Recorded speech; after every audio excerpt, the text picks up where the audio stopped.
Market చూస్తే వేదాంతం అర్థమవుతుంది. మార్కెట్లో ఏముంది, బజార్ అనొద్దు. యోగ వాసిష్టంలో బజారు గురించి 16 సార్లు చెబుతాడు. ఈ పేటలో మీరు ఇలా వెళ్ళిపోతున్నారు, కొన్ని వాహనాలు వెడుతున్నాయి వస్తున్నాయి, ఎవరో మాట్లాడుకుంటున్నారు, చుట్టకాలుస్తున్నారు, దెబ్బలాడుకుంటారు, మీరు ఎవరన్నా పట్టించుకున్నారా? మీ పనికి ఏదో కూరగాయలకు వెళ్ళారో ఆ పని చూసుకుంటారు.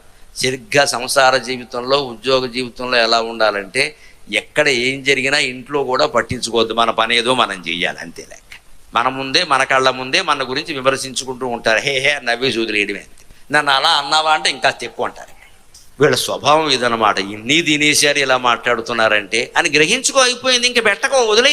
ఇంకా మళ్ళీ కాఫీలు ఇచ్చి టిఫిన్లు ఇచ్చి దేనికి చాకరీ?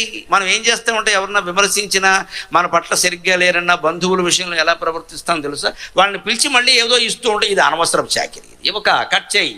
ఇచ్చినా వాడి కృతజ్ఞత లేదంటే మళ్ళీ ఇస్తావేటి? వాళ్ళు ఏదో కాకపడదామని చూద్దామండి. ఇంకా ఏదో ఇచ్చేసి నేనే అసలు నువ్వు అంటే తాపత్రయపడేదాన్ని. వద్దమ్మా, వదిలే ఆ విషయాన్ని.